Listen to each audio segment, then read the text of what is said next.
Hi guys, welcome to an introduction to IBD stress management with mindfulness.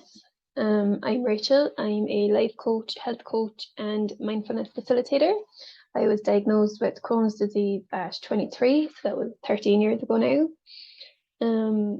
This workshop, it's a pre-recorded workshop, but originally it was a live workshop for the Waikato IBD support group based in New Zealand. I delivered it over Zoom. It's about an hour long, maybe just over. And then we had a Q&A session for another hour after that, but I haven't included that in this just for privacy reasons. If you do have any questions afterwards, though, please feel free to comment below or email me, or you can message me on Instagram. Whether you have questions or you just find something that really resonated with you, I love hearing back. It's actually my favorite part of the workshops is that Q&A discussion afterwards. But for now, if you want to just get comfy, feel free to grab a pen and paper to write down any notes. There is one or two self-reflections that you can do in your own time if you want to pause and write them down. Other than that, we can get straight into it. Awesome. Cool. So yeah, we have lots of tools at our disposal for stress management. Mindfulness is just one of them. Talking therapy is a brilliant one. Medications have their uses as well for treating anxiety and depression. And yeah, exercising, lifestyle, it all contributes to how we manage our stress. Mindfulness, we'll get into a bit more what it is, but it's a great way of kind of personalizing your stress management because you're getting to know yourself, your own personal stress response, how you manage your mind, your attitude, how you feel. So yeah, it's a universal tool, but you will adapt it as much as you need it. This is what we're going to go through. We're going to go through what is stress, how stress impacts IBD, what is mindfulness, how mindfulness can help you manage your stress and IBD, and some takeaway mindfulness practices that you can try yourself. So just a little bit about me. Like I said, I run the Otago support group. I'm based in Queenstown. I moved over from Ireland just over 8 years ago. Diagnosed with Crohn's disease at 23, so that's what, 13, 14 years ago. Stress is my biggest IBD trigger. I've always been super sensitive to stress. That's me there when I'm about 3 or 4. Climbed up a slide thinking I was very brave and then got super nervous and stressed out and wouldn't leave. And that was kind of the story of my life, really. Stress kind of played a big role in my life and my nervousness and what I let myself do and stop myself from doing. So it became important even before Crohn's came along to kind of learn how to manage it so that I wouldn't be just avoiding stress all my life. I could actually learn how to manage it and make decisions and make changes. So yeah, wellness management and education are my passion. I've spent 17 years in accounting, trying to climb that ladder, do the exams, trying different roles, trying different work environments to see what worked for me. And all the while I was trying to learn how to manage my own body, my own health and my own whatnot. And in the end, I just didn't have passion for accounting, and I had the passion for helping people make changes, learning about their own health and how to manage their stress. So I retrained as a life coach and then a health coach and a mindfulness facilitator. So the first thing we're going to look at is what is stress. A lot of people, if you ask yourself, what does it mean to you? It's actually a good awareness exercise. So if you wanted to make a note and kind of reflect on that in your own time. But most people, when they first kind of get introduced to the concept of stress, they have this universal idea of what stress is. So they're aware of when they're really wound up physically and they're tense. They might be very sensitive emotionally, and they might have worrisome thoughts. So it's actually quite a physical, emotional, and mental response. But when we look a bit closer, we start to see it as a response to a perceived threat, so something that you perceive as threatening. So our bodies and our brains haven't changed that much over the centuries, and our threats back in the day would have been something physical coming towards us. So if a threat came along, whether it was a lion coming running towards us and we need to run away, our body would switch on our stress response and we would get prepared to either fight or flee that threat. So we would have physically, we would get, our muscles would tense up, our blood would flow through these muscles, they would prioritize to these muscles to get us ready to fight or to flee. And mentally, we would think of all the worst case scenarios so that we could prepare for each of those and protect ourselves. So whether we had heard a branch breaking in behind a bush, we wouldn't just think, oh yeah, that's probably just a little bird trying to find a worm. We would think of the worst case scenario and protect ourselves just in case that it is a threat. And we still have that response to this day, but it might not be as useful because we generally don't have that physical response running after us. So when we look at it as a threat coming towards us, a switch that gets switched on, it's very useful, but when that threat passes, our calm response kicks in and our whole body will rest and digest. It's a very useful switch to have. It keeps us safe, but the problem comes along when we get stuck in that stress response. We have this chronic stress happening and we don't ever go to that calm place and we don't switch it off. That's when it starts to affect our wellness overall. So when we look at that chronic stress, we can't look at our mind as independent from our bodies. So when we have something that affects us, we might think some worrisome thoughts that affects us emotionally. We might feel worried or anxious, and then physically that goes down into our bodies as well as tension or uneasiness in our bodies. So I'm going to invite you to do one little exercise. I can't see anybody, so I'm just going to presume you're doing it. But if you get comfortable in your seat, and if you close your eyes and put your hand on your tummy, and we're going to think of something that makes you really calm. Where are you? What's the weather like? Are you indoors or outdoors? Who's there with you? And I want you to notice and pay attention to what's going on in your body when you think about that calm thing. You might notice that your muscles relax. You might notice that your mind relaxes.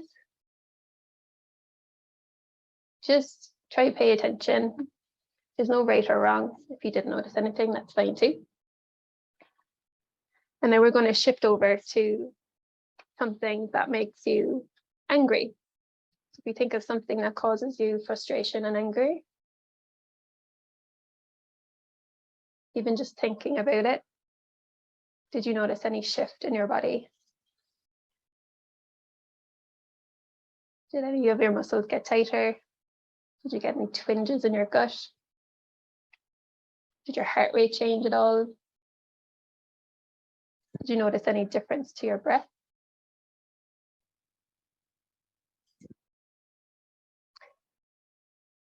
And then we're going to end on a positive note, and we're going to think of something that makes us happy.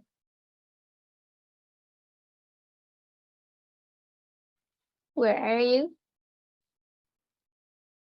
Who are you with? What are you wearing?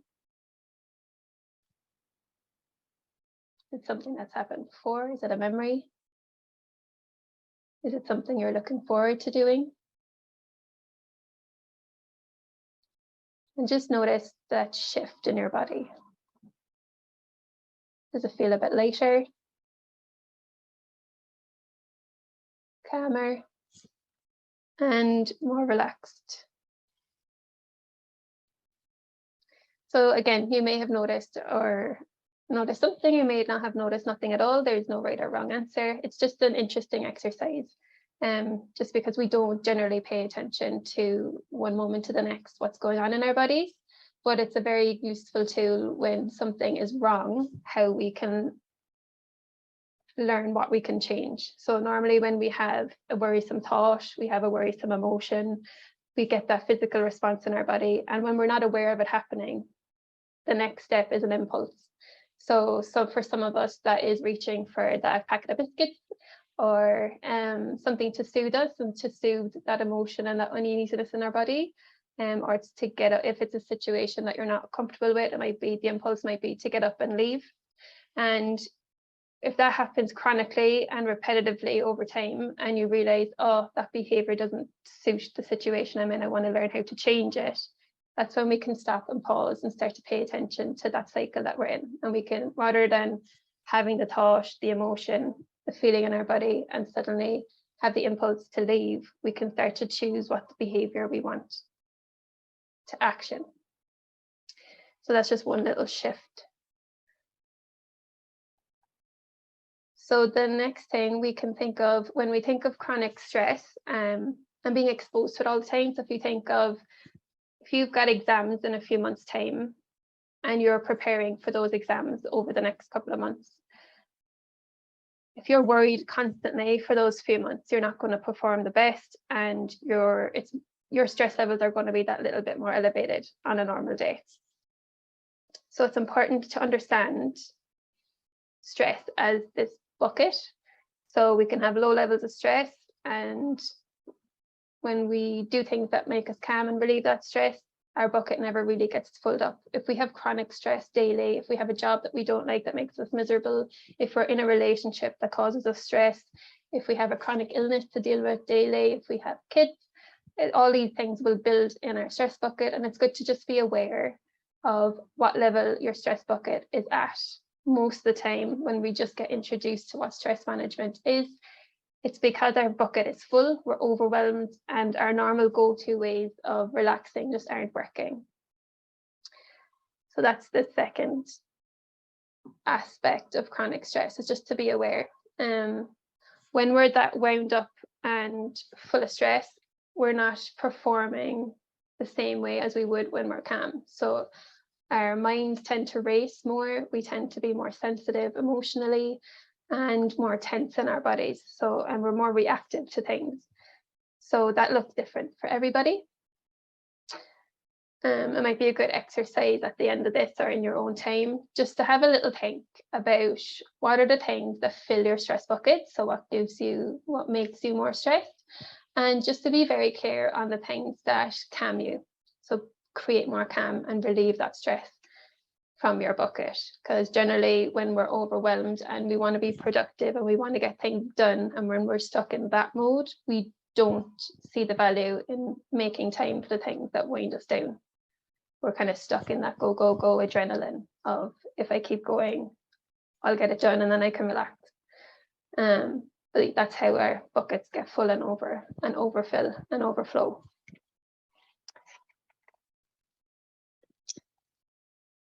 So the aims overall of stress management, we got asked this question last week, is the aim to avoid stress? No, the aims of stress management are an awareness of your level of stress in that bucket, where you're at, and what it looks like for you when you're kind of mid range of the bucket versus full in your bucket, and to create frequent resets and break the cycle. So if you're in a constant state of stress and you're stuck in that cycle, what are the things that will break that cycle for you? And to have them reset often, so then your bucket never gets too full. And overall, it's not to avoid stress, but build resilience to stress. So if you're finding that everyone has a range of stress that we can deal with, if we're pushed outside that range and we're overwhelmed all the time, we collapse and have to start again. So if you've ever been in that situation where you've been your day-to-day chronic stresses, after like a few months of having those habits and routines, you burn out and you have to collapse and just drop everything and heal and reset. That's you pushing yourself outside of your range of acceptance of stress. Whereas the aim should be to understand what your limits are when it comes to stress, add in a little bit more than that, and once you get comfortable with that little bit more, then suddenly your resilience or your resilience to stress is after widening a bit more. So for example, if you could manage 5 jobs a day, 5 tasks a day, if you were unwell, let's say, and you were pushing your body to its limit, it would be doing 5 tasks a day. If you were pushing yourself daily to do 8, 9, 10 tasks, you're going outside your range of limit. Whereas if you get comfortable with your range of limit, which is 5 tasks a day, and you add in 1 extra task one day, and suddenly you're comfortable with that, and it doesn't burn you out and it doesn't cause you more stress to your body, then you can build that resilience, and suddenly you have more resilience to stress, and what you can cope with, what your body can cope with, and what you can mentally and emotionally cope with. So how does stress impact IBD? So we know that from clinical trials, stress alone doesn't cause IBD. IBD occurs through interactions amongst genetics, environmental factors, and gut microbiota. I can never pronounce that word. So the bacteria in your gut, environmental factors, and your genes. So you might be predisposed genetically to certain diseases or ailments, but a lot of the time epigenetics is when certain environment factors or some lifestyle factors can switch on those genes. But stress itself acts as a promoter or relapsing factor for IBD. So it promotes relapsing. It promotes the progression of IBD. So like chronic stress will elevate your progression of IBD, and it will put you relapsing back into a flare-up. So that's the role that stress actually plays in it. Other factors that influence the progression of IBD. So we had the genetics, intestinal immune disruption, and the microbiota disturbance, but also diet, infection, lifestyle, sleep disorders, smoking, and early life exposures to antibiotics. They're all known factors that influence the progression. It seems like an intensive list, but it's actually good news. A lot of those things are things we have control over. When we have high stress in our lives and we're overwhelmed a lot of the time, it's very hard to make changes and evaluate what's going on in our lives. But when we can kind of master our stress and get it under control or feel more manageable and reduce our overwhelm, we can then, it just makes it easier to start looking at changing things like our diet or our lifestyle, how we sleep, and then choices like our habits. Change is actually quite tricky. It's what I specialize in when it comes to my clients. I have 2 very different types of clients that come to see me. Stress in itself is quite an epidemic on its own, even without chronic illness. So some of my clients come to me when their life is set up for overwhelm. So they're doing all these things that they think they should be doing. They're doing the job, they're going above and beyond. They're in relationships that burn them out, and they're doing all the things that they should be doing. And they just burn themselves out after keeping that going for long periods of time. And that's generally the society that we live in. It's quite acceptable to overwork and push ourselves too hard. You add in something like a chronic illness into that, and you need to learn how to manage a chronic illness and make changes that serve you better for your health and wellness. It just makes it a lot harder when you don't have that management over your stress levels. And that regulation and finding some sort of calm. So common IBD stressors, in general, we could all relate to these. Just that general physical uneasiness in the body, that urgency that we feel for going to the bathroom, and pain. So these are all that physical sensations in our body that actually feed back up into our mind, and that create the emotions and then feeds back into our body. So that's the kind of cycle so already just by having IBD, we have these predispositions for having stress, because we have that physical uneasiness, urgency, and pain. And then the other side of it is the impact on our lives and what stress that causes. So how you think and you feel about having your disease and how it impacts your life in general. So when we look at mindfulness as a tool, This dude here is John Kabat-Zinn. He's a microbiologist from the Massachusetts Medical University. And what he did was, in 1979, he took the concept of mindfulness and introduced it to the Western world. The mindfulness itself has appeared through religions, meditations, and yoga in the Eastern countries for thousands of years. But what he did was he saw the value in it and introduced it to the Western world. And he actually did some studies on patients in the hospital, and he brought them down to the basement of the hospital and just gave them exercises and educated them on what mindfulness was. And he created this mindfulness-based stress reduction course, and that's now kind of Bible in the Western world, and it's taught globally to help people manage their stress, manage their mental health, and manage chronic illness. So he himself defined mindfulness as paying attention in a particular way, on purpose, in the present moment, and non-judgmentally.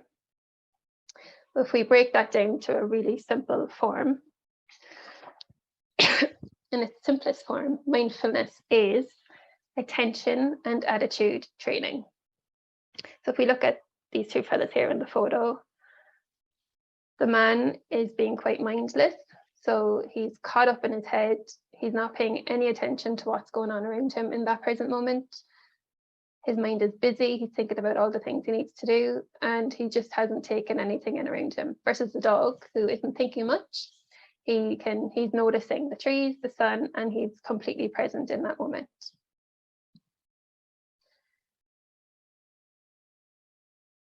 So when we talk about how do we apply that to our day-to-day lives, we generally live in autopilot. So we're not really paying attention to a lot of the things that we're doing. We tend to be in kind of go mode. We have a list of things that we need to do. We get from one thing to the next, which is fine if that stress bucket is generally low or mid-range. But if you find your day-to-day go keeps you at that top level of your bucket and overwhelmed all the time, and you want to start changing it, you can switch from autopilot, which is not paying attention at all really, to suddenly starting to pay more attention to how your mind is engaging, and how you're letting your mind and your busy mind take you away from what's actually going on around you, how you feel in your body, how you feel emotionally, and just allow your body to take a break from that go mode. It's kind of shifting from doing to just being, which is our little dog here. He's just being in the park. He's not doing anything. He's just paying attention to what's going on around him.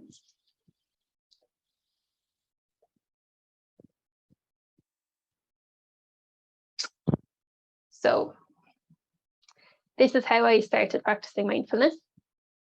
I'm actually flared up in both photos. The first photo on the left, it was actually the day I went shopping for my wedding dress. I had already been flared up for a year. My first time flared up here in New Zealand, and also since I was first diagnosed. I was trying Humira for 10 months and it wasn't working. But as far as coping, I coped generally well with it. I had symptoms, but I could still function. I was working from home, so I didn't have financial stress. I could still support myself. So yeah, I feel like I was coping pretty well with it, but yeah, I was obviously sick for a long period of time. But then when I started looking at my next option, and what that entailed for me, suddenly my stress started to spiral. So it's not, because I suppose back in Ireland, our drug options we have a lot of drug options in Ireland and the UK. It was the first time that I had to think about my disease and the limits of it, I suppose, from that perspective. And that for me was a trigger, or my perceived threat to me and my body. So that's what triggered my stress response. And because I got caught up in my mind trying to think of all my solutions and I couldn't find one, I got stuck in my stress cycle. So I got quite anxious. I lost weight pretty quickly. I started to realize the impact of my disease and what it was having on my husband, because we were starting to have conversations about clinical trials and not being able to get pregnant on a trial, potentially moving back to Ireland to have more drug options. There was just so many uncertainties up in the air. It just fueled that uncertainty and anxiety for me. It wasn't until I went to my GP, who happened to be a mindfulness facilitator herself. She kind of highlighted to me that, look, we can look at medical options if you'd like, but she said you've got some very real uncertainties in your life that you need to, and you have decisions to make. So she said what we can do is look at ways of understanding that stress response that you're having and learning how to regulate it. So that's what I did. She recommended Headspace, which is an app where it's a very introduction level to meditation and what mindfulness is. It's actually quite a fun app. It's got cartoons to illustrate what it is. And I think the first 10 lessons are free and you can use them as much as you want to. And it wasn't until that point when I tried to sit down and meditate, or even just pay attention to what was going on in my body, that I realized how much my body was fueled with adrenaline. I hadn't felt relaxed in a while. I had urgency to go to the toilet. My bowel was just doing flips. And my mind was racing. So what would happen is I would wake up in the morning. I was lucky enough to be able to sleep. It didn't really, once I got to sleep, it didn't affect my sleep. But once I woke up in the morning, once I felt that uneasiness in my body, my mind, it would trigger my mind and I would start worrying, and suddenly it would feed back down into my body, and that would be my loop for the day. So it wasn't until I learned that cycle and how to pay attention in a different way. At the time, meditation was really good. It did take practice. I have picked it up and put it down over the years, but it has helped me at different levels of a flare-up and different levels of coping with different things. So at the time, that was my introduction to it. It just gave me a really good awareness of my racing mind, the uneasiness in my body, and how one was fueling off the other. So in order to break that cycle, when it comes to mindfulness, there's 4 key concepts. And what happens is, when we accept that when we're stressed, we're going to think negatively, we're going to try to protect ourselves and think of all the worst case scenarios and try to be prepared as possible. And once we understand that's the mode that we're in, then we can reintroduce non-judgment. So when we start judging things, if it's good or bad or black or white or whatever, and just stay a bit more curious and non-judgmental, we can start to shift from that right or wrong intense mindset just to a more open, relaxed mindset is probably the best way to illustrate it. But again, that takes practice. And generally, it does take practice. It's not an instant fix at the start. It takes a while to understand. You might get some relief as you're doing it at the start, but yeah, your brain is designed to repeat patterns over and over again. So when you introduce something new, like a new way of thinking, it just takes practice to change that habit. So how can mindfulness help us manage our IBD specifically? So the benefits of mindfulness are vast and depend on what the individual needs relief from and how committed they are to achieving it.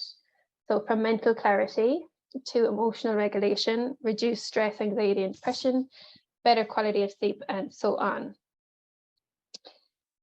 Paying more attention to our present moment and getting out of our heads and into our bodies is so important if we want to learn how to manage our IBD. Living with IBD gives us more uncertainty and obstacles to manage before we even get out of bed in the morning compared to your average person. So it's actually vital. It's a vital part of your treatment plan is to learn how to manage it. So one of the key things how mindfulness can help IBD is symptom management. So once you learn how to manage your stress, you're less inclined to flare up. It also gives you more awareness of your symptom triggers. So when you kind of slow down and start to pay attention to what's going on in your body, you can see how your impulses or your behavior actually affects your symptoms. So whether that be something you ate, or how much you're pushing your body. Are you pushing your body too far? What's your limit? What's your bucket? Just paying more attention. And then making mindful changes. So a mindful change is something where you're aware of how important it is and how you're aware of what you need, and you're applying the change aligned to that need rather than just making random changes for the sake of trying something. So it's just being more intentional with your choices.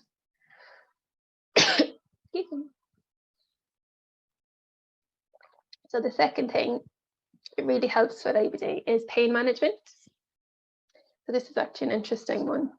So pain in itself is actually a very important signal from your body to your mind. There's actually 4 times more messages going from your body to your mind than that loops back down. So it travels through your nervous system, and then your brain tries to make sense of what that signal is. So pain in itself is quite important, that pain message.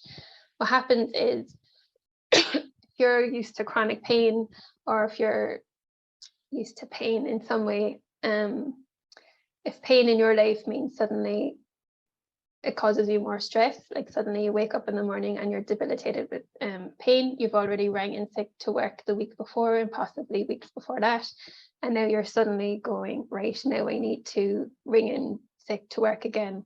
Suddenly you have that emotional suffering, kind of like, oh, why? You're suddenly upset because you have that pain. And what happens is it turns the pain intensity up like a volume button. So suddenly you're stuck in this loop of, I'm feeling pain, I'm upset that I'm in pain, and suddenly it exaggerates the pain, and you're in that stress loop. So what mindfulness can do is help with that emotional suffering part and turn the pain intensity down. So we can be aware that there's pain there, but we can manage our response to that pain. Again, it takes practice. It's not a switch that can be flipped straight away, but when we come at pain as with curiosity, we're kind of going, rather than that instant judgment and upset, we can just change that reaction subtly and then practice it over time. And then suddenly that curiosity becomes our automatic reaction to it, rather than that constant instant worry and stress about it. So it can also help us manage our mindset, which is a very important tool to have when we're talking about IBD. So a mindset in itself is a set of beliefs, thoughts, and behaviors. So if you have a fixed or a growth mindset, so if you have a fixed mindset that I have a disease, there's nothing I can do about it, my life is over, that's all, like there's not much I can change, then that mindset is going to define how you experience your IBD versus someone with a growth mindset, which is, there are tools out there, I just need to realize what tool is best for me. There's a lot of information out there, I just need to educate myself without overwhelming myself. There are people that have resolved some issues for IBD, so there's hope out there. So just having that open, curious mindset versus that very closed off fixed mindset is very important when it comes to navigating something as uncertain as IBD, and mindfulness can help with that. And then also with habit change, like I was saying, habits are automatic over time, and it's because we've practiced one thing over and over, and then it suddenly becomes like autopilot. It just becomes the automatic response that you have. If a habit that you have doesn't serve you anymore. I personally smoked for, I think I started when I was 15 because I was bored, which was stupid. And then by the time I got diagnosed at 23, it was one of the first things they said to me. I think I was smoking like 15 to 20 cigarettes a day at the time. And it was one of the first things they said to me, smoking is one of the key contributors to IBD.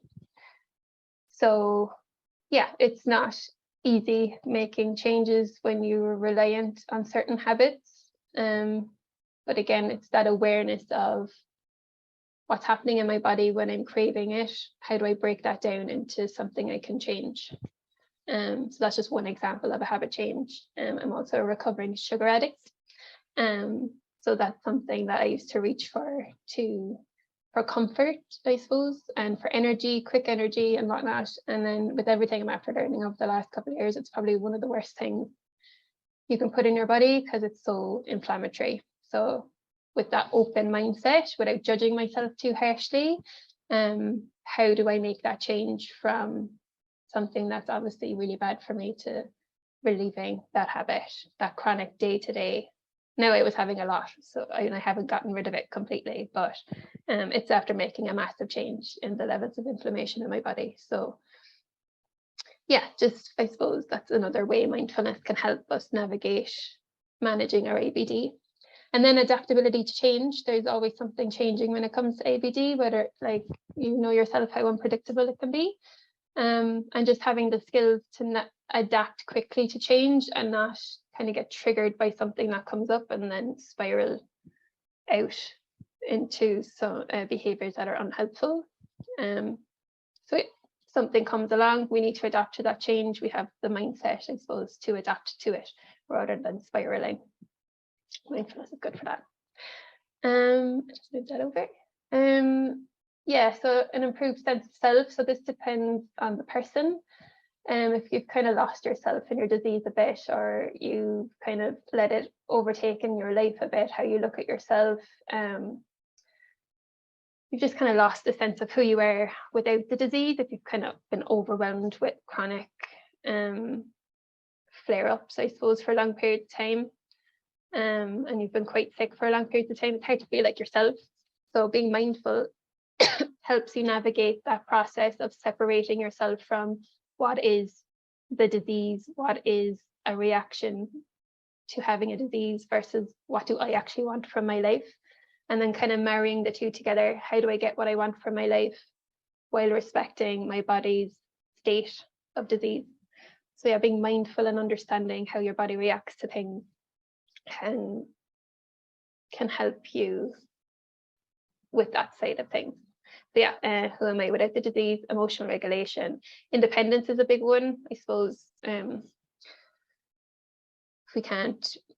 we feel like we can't mind ourselves versus being dependent on others, it's a natural topic that comes up when it comes to managing chronic illness. So it's an important one to learn how do I, rather than going from codependent to micro independence, where's that balance in between? How do I feel like I can mind myself, but also ask for help if I need it? So just kind of bringing more awareness to that process. And yeah, and following on from that then is self-confidence, self-esteem, and self-acceptance.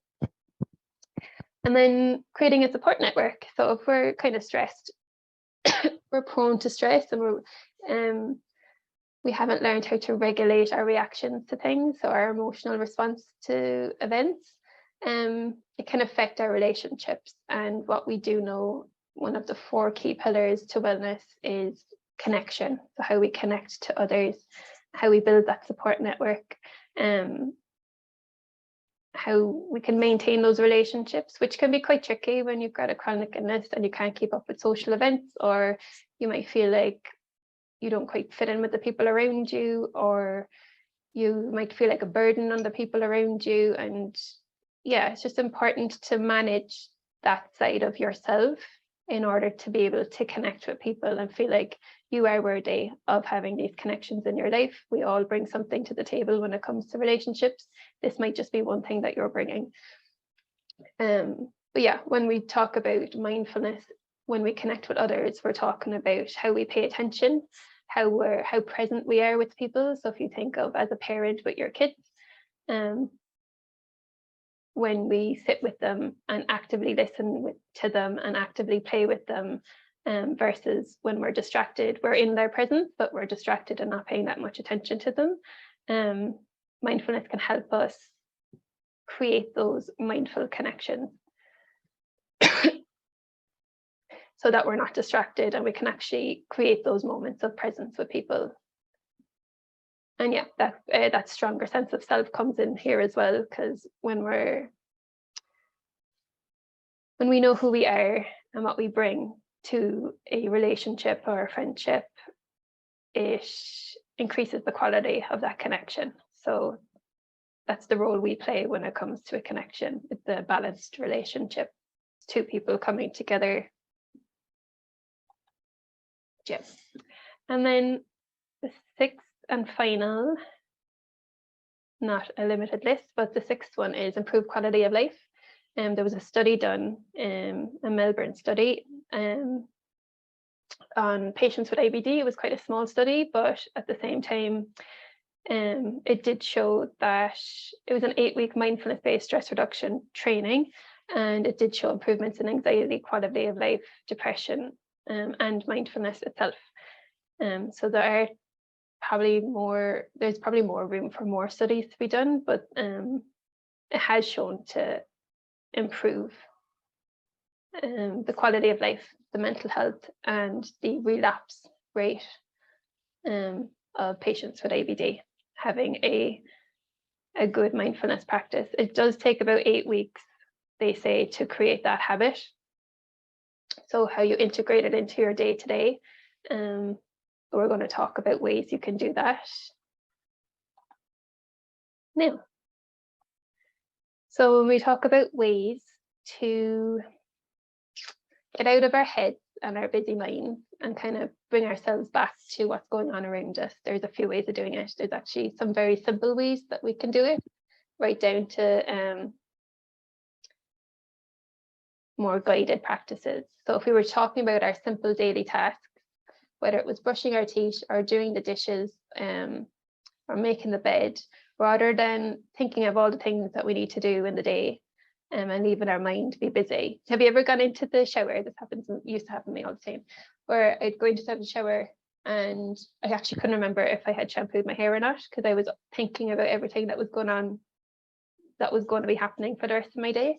So it's more just about allocating yourself this 5 minutes or whatever amount of time, and I'm going to fully engage in what I'm doing.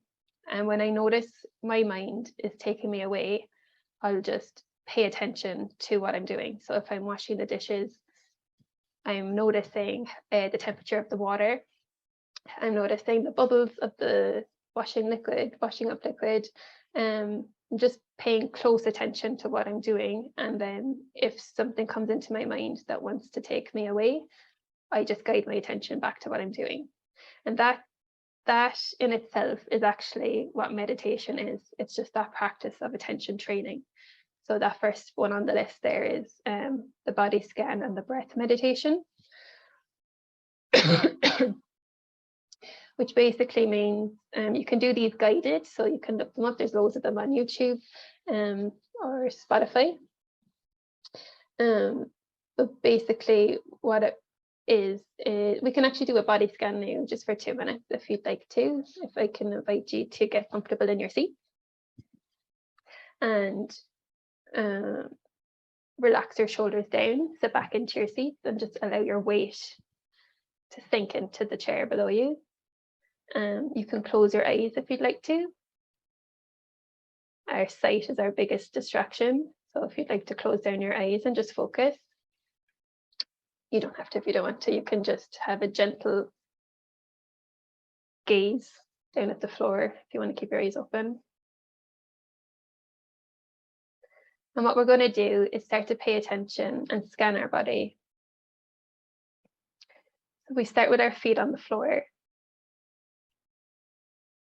If you feel the weight of your feet sink into the floor. And if we scan our bodies with, if you can imagine a torch scanning your body, and there's light shining on different parts, scanning up your body.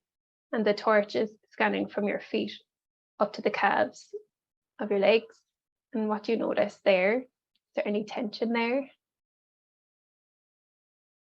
You just do a marathon this again and you're still traveling after it.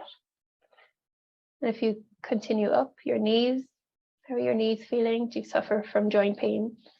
Are you feeling any sensations there? Traveling up to your thighs. If you notice any tension, acknowledge it and release it. Traveling up from your thighs to your tummy. We hold a lot of our worries, our tensions, anticipations in our tummy area.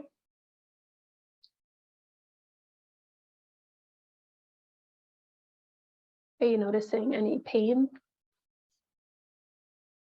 gurgling, sluggishness, bloating? Whatever you notice is okay. There's no right or wrong. It just is what it is. And we scan up a bit further, up our arms. Do your arms feel heavy? Are your shoulders relaxed? Or are you holding your tension in your shoulders and your neck? If you notice any tension, feel free to roll your shoulders back and sink them down.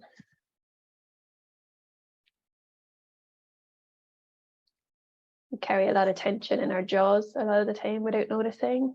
If you notice any tension, just drop your jaw down.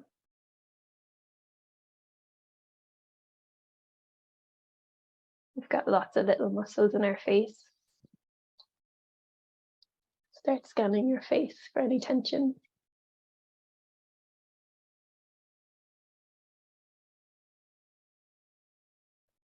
Eyebrows, forehead, crown of your head.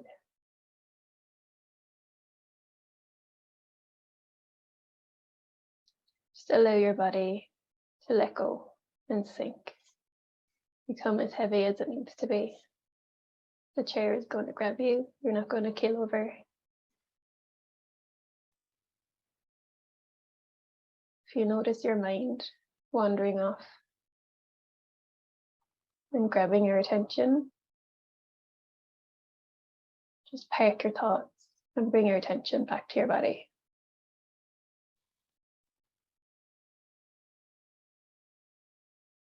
As you're there, tune into your breath. When we're fully calm, we can breathe deeply in through our nose, down into our tummy, slowly, and release like a wave that washes over us. When we're worried and tense, we tend to take shorter breaths into our chest that's moving up and down.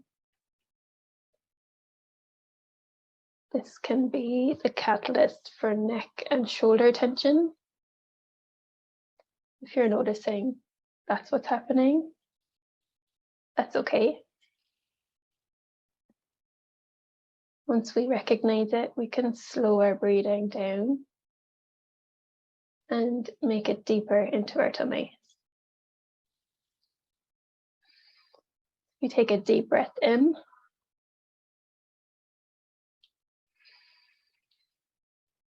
Feel your ribs. You can put your hands on your ribs if you want to. You can feel that expansion when you breathe in. Your ribs will swell out as your diaphragm fills up. You can pause, hold your breath, and release when you're ready.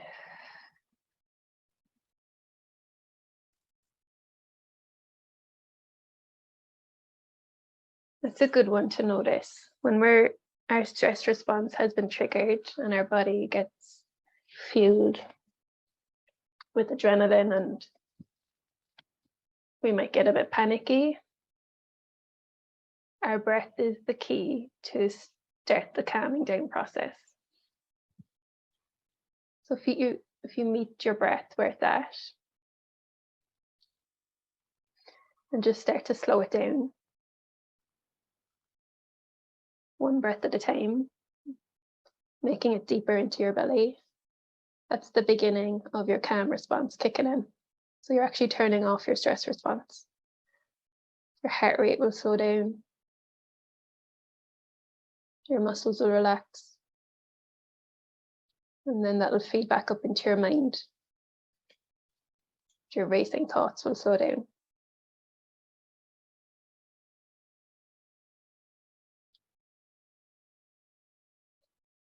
Sometimes when we sit in meditation and body scanning like this, and our body is so heavy, we need to slowly reintroduce ourselves back to waking up. So if you want to just wriggle your fingers or your toes, wake up your body a little bit. That was a very, very, very simple meditation, a body scan, and an awareness of breath. You can do that anywhere. You can bring that anywhere. If you're nervous traveling, you can do it in the airport, on an airplane, on a bus. If you've been rushing around all morning to get to work and you're stuck in traffic and you're thinking about being late and you're thinking about what you're going to miss, all the things you need to do, you can grab 30 seconds, 60 seconds and just tune in to your breath and your body tension and just let go of anything that's built up over the morning. That's one way you can empty out your stress bucket and reset a little bit.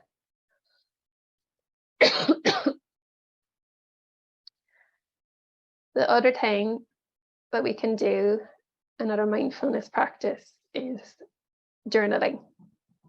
Journaling is very powerful to learn how to regulate our thoughts. So when we think of, if you're an overthinker, I personally am prone to overthinking and getting caught up in my head because I spend a lot of time on my laptop and planning projects and whatnot and spending a lot of time future focused. So when we spend too much time thinking about the future or dwelling on the past, we can get stuck in those loops and then we forget to come back to what's happening in our body right here and right now. So rather than, if you sit still and you find it hard to sit still and your mind is racing, and if you struggle to go to sleep and wind down at the end of the day, rather than trying to control your thoughts, start to think of those thinking loops as waves, and they can be crashing and throwing you all around the place. And rather than trying to control the waves, imagine getting below the waves. So you're just trying to observe the thoughts from below. So when you're laying in the bed, rather than getting caught up in your thinking and your tension and whatnot, try visualizing, taking a step back, and you're just observing what your thinking is. When we journal, we're actually filtering that thought process. So we can have up to 10,000 thoughts a day, which is a lot of thinking. But when we sit down to write down what we're thinking, that actually filters a lot of the messy thoughts into a defined sentence and kind of filters through a lot of that cluttered mind. So it might look different for everybody what journaling looks like, but what we're actually just trying to do is just make ourselves more aware of our thoughts and download all that information and get it out of our minds and reduce that cycle that we're in. So that could be just an introduction to journaling, just literally writing them down. You don't have to do anything with them. It's just an offloading exercise, just like you would if you were with a friend and you just wanted to rant. You're just getting it out of your system. Sometimes when we listen to what we're saying to someone or reread what we've written down, it makes completely different sense when we see it from that perspective versus when it's kind of wishy-washy in our minds. So it's a good tool initially, just even for that. And then with more practice, if you find that you're having irrational thinking, if you've got anxious thoughts, what you can start to do is observe these thoughts and then decide a different way of thinking or something that's more beneficial to you. So it's just a great awareness exercise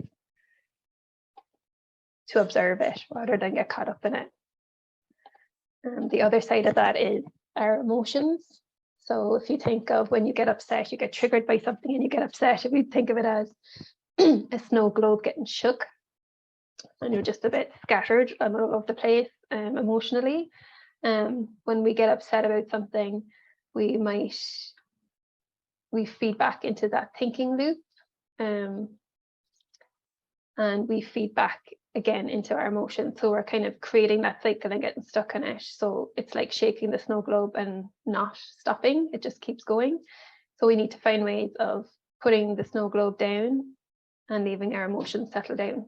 So if you're in an argument, if you've had an argument with someone, whether it's your partner, you get triggered in some way emotionally and you're upset, rather than continuing to stay in that argument back and forward, you physically remove yourself from it. You stop analyzing what it means, and you just create that pause for yourself to just allow it to settle. Once we stop fueling the emotions, they will settle. They're just a chemical reaction in your body. So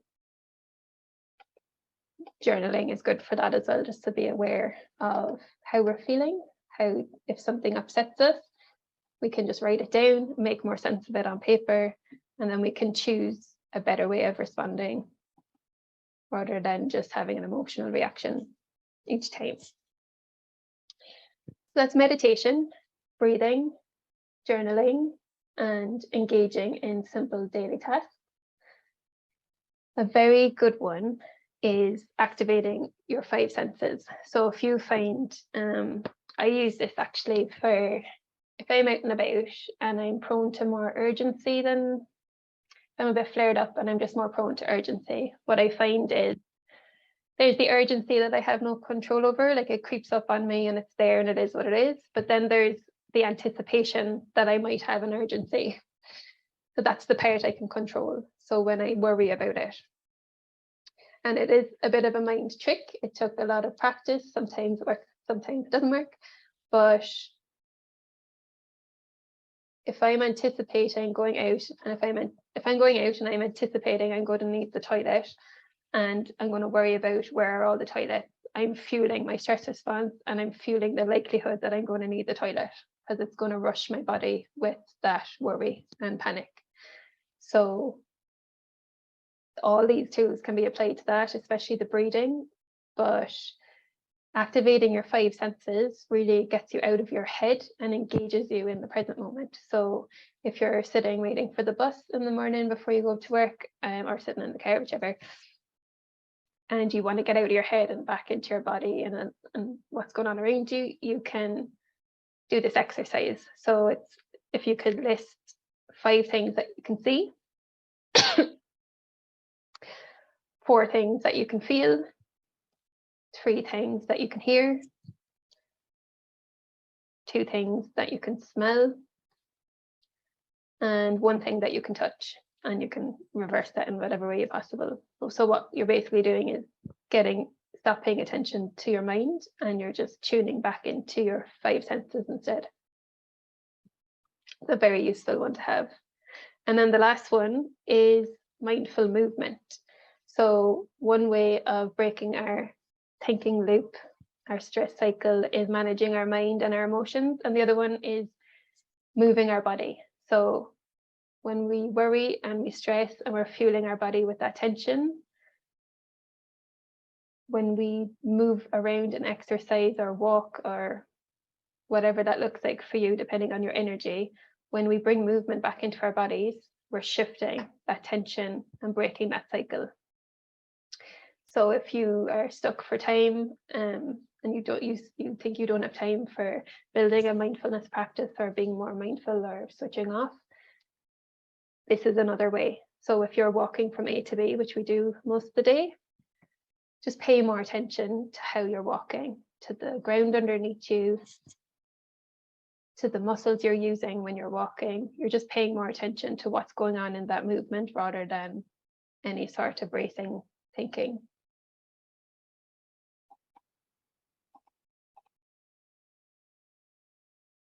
So why do we need to practice? It's kind of a use it or lose it situation when it comes to the brain. At the moment, your brain is wired to respond to, we train our brain what to respond to. Excuse me.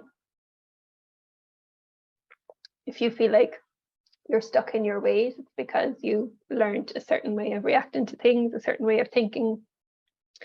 And that's because you practiced it and you've left it, and now that's become your automatic way of doing it. if you want to change, you have to reintroduce something and practice it in the same way.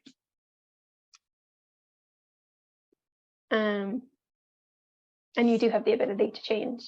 So when we talk about the brain, it's not set in one way like people used to think years ago. There's neuroplasticity, it's called. It's like an elastic, which means we can change it depending on what we feed it. So if you ever thought that any kind of suffering cycles that you're stuck in, certain ways of thinking, if you ever felt trapped in that way of thinking or feeling, just know that you can break that cycle once you have an awareness of what's contributing to it.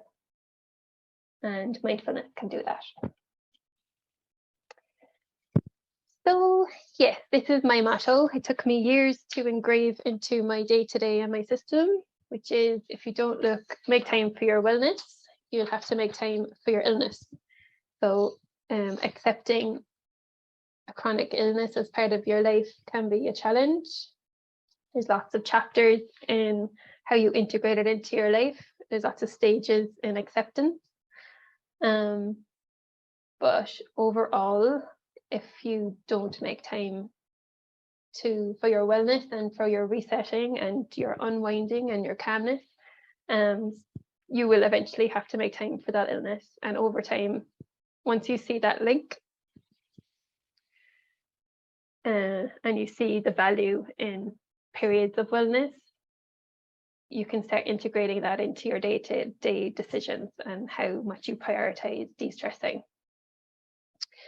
I personally, learning my stress response has given me some power back over my body and my health and how I make decisions in my life. Not just preventing a trigger of a flare, but also helping me bring a flare back down.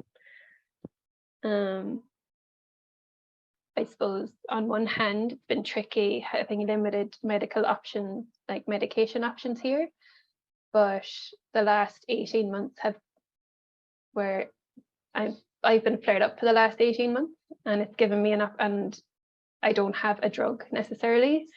And what that time has given me, and I got flared up from a very specific life event that happened. So, and it caused a stress response in me, a chronic stress response. So I was able to apply everything I had learned, and it was actually a very good exercise for me on how to bring a flare up back down, just by applying my stress strategies, my stress relief strategies. It's not 100% gone, like my flare up, but there's still that lower level of activity there, but I still live my life, I still have energy, I still get up and do things. So it's completely manageable. But what it taught me was, the more, like, there's having a flare up, and then there's the stress that's attached to having the flare up, and that's the main part that we can learn to manage and apply to our day-to-day. So that suffering side of things, when we reduce that down. So IBD is still there, the flare, it's unpredictable. We don't know what's coming from one day to the next, but focusing on the things that we can control and that we can change can have a big impact on how we feel from day to day and how we manage our disease and live our life. So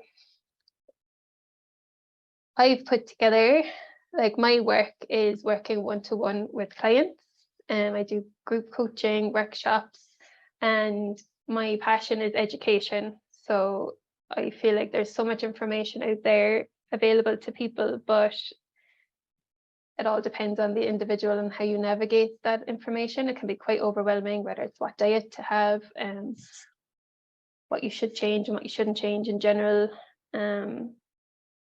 So yeah, that's what I've been working on for my business. I love every aspect of my business. So if you at any stage want more help with anything, you can let me know. I'm going to post this up on my website, and I'll put the link. I'll give Danielle the link. She can share to the to the support group page. But yeah, if you have any questions at any stage, you can let me know. I can see a few things in the chat, but I haven't been able to see them yet. The body scan.